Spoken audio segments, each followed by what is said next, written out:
Bonjour et bienvenue dans iSide. Aujourd'hui, on va tenter de répondre à une question très importante pour les motardes et les motards, et sur laquelle, étrangement, pas grand monde s'est penché. Oui, alors c'est peut-être parce que ça implique de chuter. En théorie, on devrait pouvoir éviter ça. Aucune chance. Parce qu'aujourd'hui, on va tenter de savoir quel est le revêtement le plus dangereux à moto. Dans cette vidéo, on fait une découverte. Le premier homme a posé le genou sur le gravier. On théorise les choses de la vie. Pour éviter le danger, il faut rouler plus vite. Oui, parce que t'es moins longtemps en danger. Et on accomplit un travail journalistique de grande ampleur.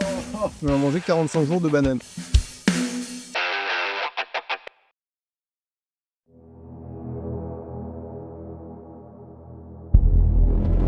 Nous sommes aujourd'hui à Transpolis.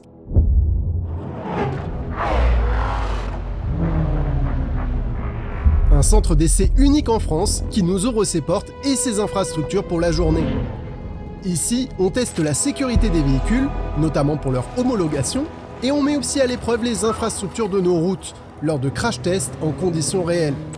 Accessoirement, une partie de l'équipe est motarde et nous reçoit à bras ouverts. Mais aujourd'hui, c'est un protocole un peu particulier qui va avoir lieu. Bon bah j'avais pas hâte d'y être. Moi non plus. En fait, ça fait à peu près 2 mois qu'on sait que cette journée va avoir lieu et je suis à la fois excité et inquiet. Bon, en fait, on va faire quelque chose d'utile, mais de stupide. Oui, c'est un peu ce qui nous caractérise assez souvent. Utile et stupide. Dans l'idée, on a choisi 6 revêtements, 6 causes potentielles de chute qu'un motard ou une motarde peut croiser sur la route dans sa vie. On va appeler ça les impondérables en fait. Oui. C'est des surfaces sur lesquelles on n'est pas censé rouler à moto, mais qu'on peut être amené à croiser malheureusement parfois dans sa vie de motard. Du coup, ce qu'on va faire, c'est qu'on va prendre ces surfaces en virage. On a simulé finalement le rond-point, donc ce sera un virage à gauche qu'on va négocier à plusieurs vitesses. Oui. Et on va voir si on tombe. Voilà. Mais étant donné qu'on est un peu fragile, on a choisi une moto originale pour ça. Le Motostab. Ça me réveille les clavicules quand tu dis fragile. Voici une Honda CB500 un peu particulière. Elle ne peut théoriquement pas tomber. Ce modèle unique appartient à l'ECF, l'école moto qui forme le plus de personnes en France depuis plus de 50 ans. Ce système appelé Motostab leur sert à démontrer l'efficacité de l'ABS dans le cadre de formation post-permis moto. C'est le sympathique Renaud Debris, formateur moto depuis plus de 30 ans, qui nous l'a confié.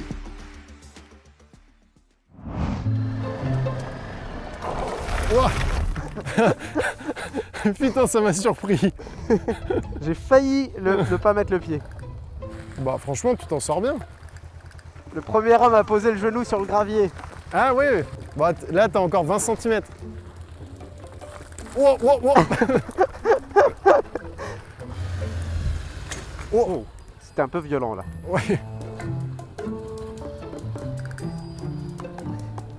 Ouais, voilà. Ouais, bah super. Bah, C'est une magnifique. position tout à fait naturelle en plus. Ouais. Non, ça y est, ça commence à venir. Il te faudrait ça tout le temps. Allez, à toi. Oh. Elle est vachement plus lourde aussi. Hein. Bah oui, ça lui a rajouté une bonne trentaine de kilos. Mais il manquerait presque un peu d'angle d'inclinaison. Ouais. C'est un peu frustrant parce que tu as envie quand même de prendre un peu plus de vitesse alors que là tu es tout de suite sur le côté. Bon, attends, je vais essayer de perdre l'avant aussi du coup. Ah, c'est bien, nickel. C'est horrible. Ça fait bizarre. Ouais. Hein. Ces premières présentations étant faites, voici le protocole. On va passer en virage sur les différents revêtements à 3 vitesses, 10, 20, puis 30 km/h. On mettra donc progressivement de plus en plus d'angles et de contraintes à la moto. Et si cela ne suffit pas, on recommencera en freinant de l'avant au moment où la roue est sur le revêtement. Cela va nous permettre de classer ces différentes surfaces. Et on commence par quelque chose que l'on a tous déjà croisé sur la route, des gravillons.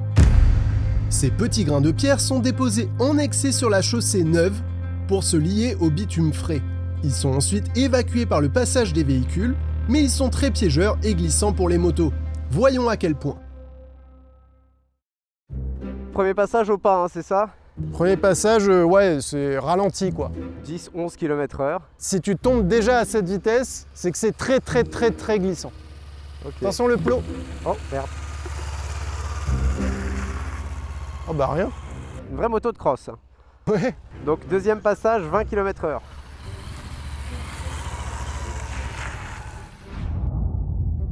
On est en train de démontrer que les graviers, c'est pas dangereux quand même. Hein. Oui, c'est pas dangereux si tu roules pas au-dessus de 20 km/h pour le moment. Psychologiquement, déjà, ça m'a demandé un effort. Hein. Troisième tentative, 30 km/h. C'est ouf, il se passe rien quoi. Bah, le gravier ne glisse pas. Première surprise, en passant sans freiner sur le gravier à 30 km/h, on ne tombe pas. Voyons le résultat si on freine dans le virage. Tu mets juste un coup de frein. Bon bah ça va. À 10 km/h, tu tombes pas si tu mets un coup de frein. Bon, je vais essayer à 20. Hein. Ouais, à 20, coup de frein. C'est quand même pas très rassurant, je te cache pas. Hein. Je veux bien le croire, ouais. Oh. Donc là, c'était une chute, quoi. Oui. La roulette a touché le sol, ce qui indique que sans elle, Bader aurait fini par terre. Les gravillons sont donc glissants à 30 km/h avec un coup de frein avant. On s'attendait à pire. Notre second revêtement est bien connu par tous ceux qui se promènent en forêt. Des feuilles mortes humides. Elles se retrouvent, surtout en hiver, dans les zones arborées. Elles se placent entre la route et le pneu, empêchant ce dernier d'accrocher. Une fois bien humide, elles devraient être parfaitement glissantes. Oh, j'ai pas envie. Hein. Allez, go, donc 10 km/h sans freiner. Sans freiner. Bon bah ça va. Hein. Bah ouais. Enfin, j'ai senti que je roulais sur des feuilles, mais c'est tout quoi. Ça va pas glisser. Genre quoi comme feuille par exemple? Feuilles de chêne, je dirais chêne kermesse. Ça a vraiment un feeling incroyable. 20 km/h? Oui. T'as tapé l'autre plot. Ah, hé Eh, ça a glissé un peu. Ouais, une petite perte de l'avant, alors que t'étais pas encore sur les freins. Et l'arrière aussi, ouais, léger. Ça commence bien. Bah là, ça a glissé quand même. Le cadre, il a fait le dos rond comme ça, il a fait oh, si je me contracte, ça fera moins mal. C'est l'arrière qui a glissé là. Ok, donc 10 km/h en freinant. Ouais, ça fait pas vite, hein. Ah ouais, non. Et tac. Ah ouais. Ah, elle est sortie la papate, hein. Ouais, quand même, hein. C'est pas une chute. Non, c'est pas une chute parce que quand t'as lâché, elle a redressé. Donc ça glisse, mais pas trop. 20 km/h en mettant le coup de frein.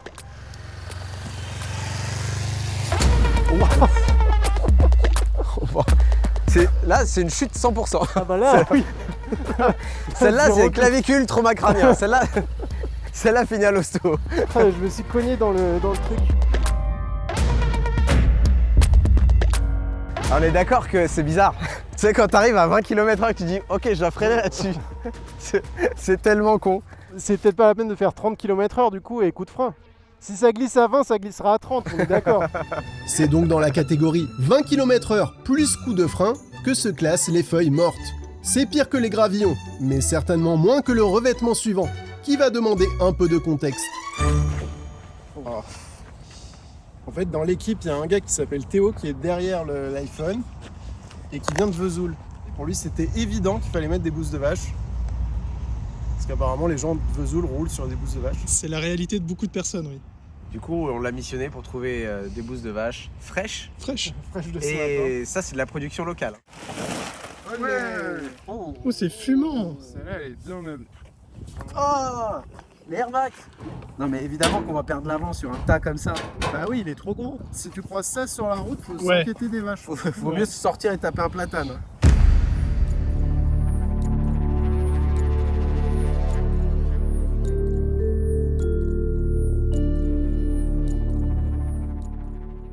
Alors, il m'est arrivé, c'est vrai, de rouler sur des bousses de vache en montagne.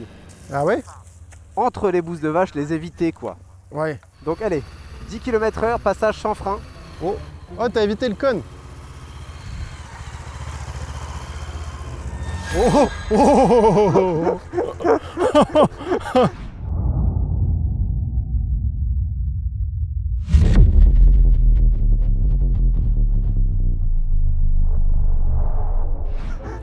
Ok, la bouse de vache est mortelle. Ah bah c'est bon, c'est plié. Hein. Ah bah, c'est Et- redoutable, hein. Et il y a une minute en off, je te disais, bah de toute façon 10 km/h, tu risques rien. Ok, bon bah, qu'est-ce que je Alors fais? attends, bah, peut-être qu'en fait il faut passer un peu plus vite pour moins glisser. Ça, c'est une théorie qui est fortement appréciée dans Highside. C'est Pour éviter le danger, il faut rouler plus vite. Oui, parce que t'es moins longtemps en danger. C'est vrai, allez. Préparez-vous à courir quand même, cadreur, là. Bah, c'était un peu moins pire. Oui, parce que sur l'inertie, elle a traversé la merde plus rapidement. Mais bon, elle a couché, hein. Du coup, 30 km/h. Ça sert à rien, mais si tu veux, oui. En fait, entre 10 et 20, t'as moins glissé. Donc peut-être Ouais, qu'à allez, 30, c'est bon. nickel. Hein. Je sais que tu cherches la merde.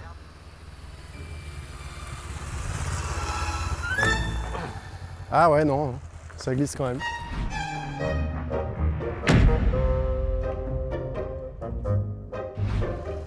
Donc la bouse de vache, wow.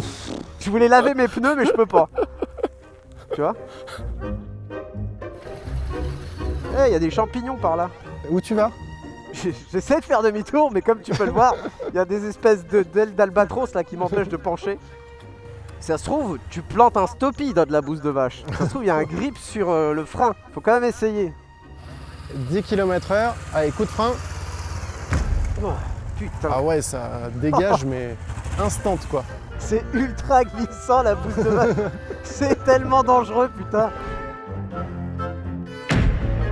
La roulette a touché le sol dès 10 km/h, sans coup de frein, ce qui fait de la bouse de vache le revêtement le plus dangereux pour le moment. Donc amis vésuliens, faites attention à vous. Autour maintenant à la hantise de tout motard roulant en hiver, la plaque de verglas. Étant donné qu'il fait 15 degrés, on n'a pas pu la reproduire. Mais voici ce qui s'en rapproche le plus. Une plaque d'aluminium mouillée. Ah là, du bon verglas bien frais là. Oh, le verglas, c'est absolument certain que ça va être la pire surface. Non, c'est bien connu que le verglas, on risque pas grand chose.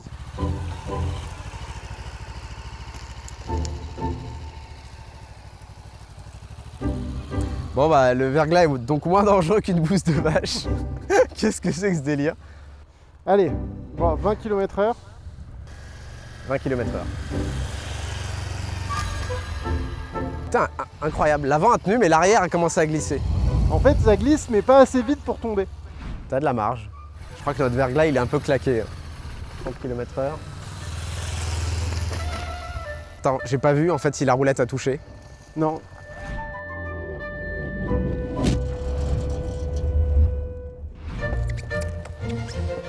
C'est fou, hein? Ça grippe un peu en fait. Voyons ce que ça donne en freinant. Ah, je me suis éclaté la jambe.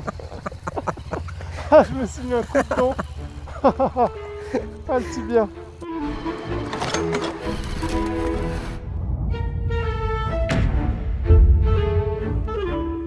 Bon bah verglas à 10 km/h, frein, ça glisse hein. Oui, oui. Bah fais-le à 20. Peut-être que tu rattrapes la glisse.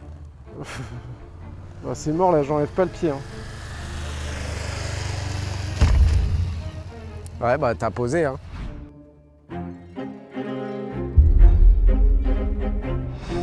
C'est plus violent que les feuilles mortes. J'essaie à 30. Ouais si tu veux.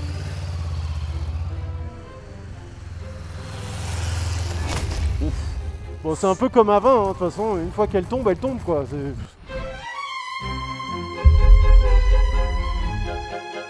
Ce milli-verglas, étonnant. Vu que c'est un simili-verglas, c'est pas très comparable quoi. Bon pour l'instant, la bouse de vache reste le truc le plus violent. Oui, c'est le pire. Mais tant que tu freines pas là-dessus, tu te rattrapes. Si jamais un jour vous croisez une plaque d'alu composite mouillée sur la route, effectivement, freinez pas dessus. Ça peut passer. Par contre, pour le verglas, on sait pas. Place maintenant à l'avant-dernier revêtement, qui lui aussi va demander quelques explications.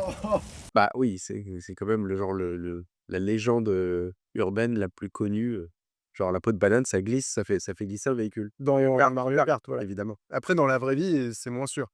Et pour le savoir, On a mesuré la surface au sol occupée par une peau de banane. On a calculé qu'il fallait 300 peaux de banane. On s'est missionnés tous. On a compté le nombre qu'on était et on s'est dit, ok, bah, il faut que chacun mange 3 bananes par jour pendant 45 jours pour arriver à ce résultat. on va manger 45 jours de bananes.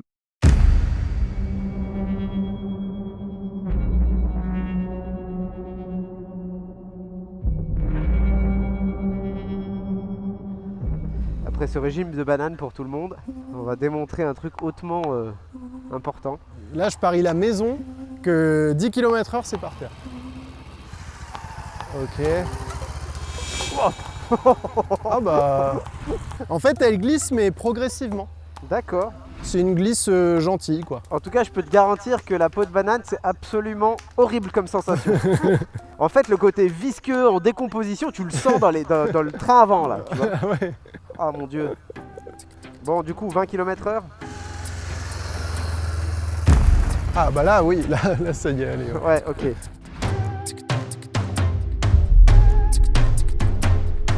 Donc 20 déjà chute sur la peau de banane. Ouais, peau de banane, c'est que jusqu'à 20 km/h que c'est safe. Attends, je nettoie les pneus avec des graviers. On en est là. Vite, de l'adhérence, des graviers. Attends, je t'en remets un peu au milieu.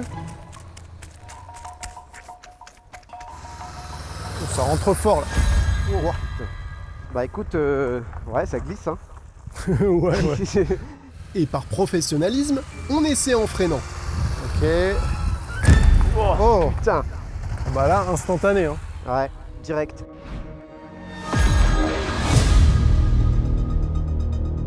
En fait, j'ai l'impression que quand les pneus s'enfoncent vraiment, ça glisse quoi. Bah en vrai, la banane, elle s'incruste dans l'asphalte, dans les interstices. Oui, ça bouche le bitume en fait. Ouais. Intéressant. Heureusement qu'on l'a fait parce que personne ne savait. Vas-y. Wow. Putain.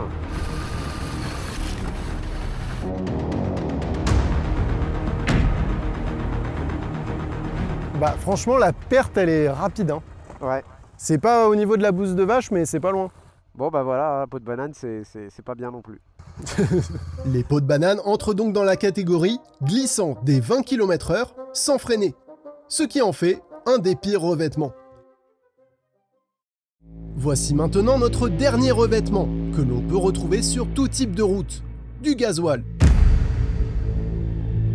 Il arrive sur la chaussée par une fuite ou un débordement du réservoir d'un véhicule et est ensuite étalé par le passage des pneus des usagers. Résultat, un supposé vrai risque de chute instantané pour les deux roues. Celui-là, c'est un peu la hantise vraiment de tous les motards, genre la flaque de gasoil, quoi. Tu sais, rien que d'arriver dessus et de la sentir, Ouais. ça va faire un truc bizarre. Parce que normalement, quand tu roules, tu le sens un peu le gasoil. Tu peux t'en méfier à l'odeur. Allez, 10 km/h. Juste en passant, sans toucher les freins, sans toucher les gaz, vitesse constante. Bon, là, là, je tournais dedans. Bah, 10 km/h pour le gasoil, c'est passé crème. Putain, incroyable. Bon, d'ici, tes pneus, ils sont genre blindés d'huile, mec. Ah ouais 20 km/h. Là, on est en train d'abattre un mythe, vraiment une légende urbaine. On est en train de découvrir que ça tient grave. Ouais. Bon, vas-y, pose le genou, hein, c'est bon, ça passe, mec. Bon, 30 km/h. Non mais c'est abusé. Il s'est rien passé. À 10, à 20, à 30 km/h, sans toucher les gaz, sans toucher les freins, c'est passé crème sur le gasoil. Une bonne flaque de gasoil. Donc là, c'est 10 km/h plus frein sur la flaque. Putain, j'ai dû remettre les gaz en freinant pour qu'elle parte quoi. Ouais, et elle a récupéré tout de suite. Pourtant, tes pneus sont gras, hein. Toujours pas de chute, donc on réessaie à 20 km/h. Si là, il meurt pas, franchement, il n'y a pas de justice. Putain, je t'assure que j'ai freiné. Hein. Bah écoute, on n'aura pas fait tout ça pour rien, hein. En fait, il retrouve l'adhérence. Hein. Putain, c'est ouf. Ah, Incroyable. franchement, je suis dégoûté. Tu voulais mourir aujourd'hui? Non, mais tu sais, quand t'as une certitude, j'ai l'impression d'être un platiste qui découvre qu'au bout, il n'y a pas un mur, tu vois. 30 km/h et coup de frein. Ah. Bon, 30 km/h sur le gasoil, ça tombe. Mais avant ça, ça tombe pas. Attends, tu veux bien qu'on essaye d'augmenter la difficulté? J'ai toujours entendu que le gasoil, c'était horrible, mais le gasoil suivi d'une pluie, que ça, par contre, c'est mortel. D'accord. J'ajouterais bien un peu d'eau à tout ça. Et c'est donc comme ça qu'on tente de se créer de nouveaux problèmes.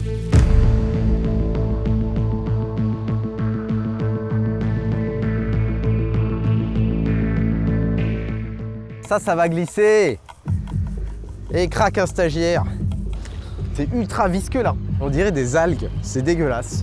Mais toujours rien à 10, à 20, puis à 30 km/h sans toucher le frein. T'avais de l'angle, on est d'accord Un peu. En revanche, en freinant, Ah, ah bah quand même. Là, ça fait une diff, oui. Là, oui, ça existe. Ah, mais quand même, il y a une putain de justice. Enfin, il se passe quelque chose. Bah, c'est là que le gasoil est traître, parce que si t'arrives sous la pluie, dans un virage, et que t'es là, genre juste tu prends les freins innocemment, Ouais. bam, par terre. Sur le sec, moins de chances que ça arrive. Sur cette belle analyse, il est temps de conclure. Alors si on doit résumer, pour toi, quel a été le pire revêtement? Bouse de vache. Zéro doute. Honnêtement, je suis très surpris.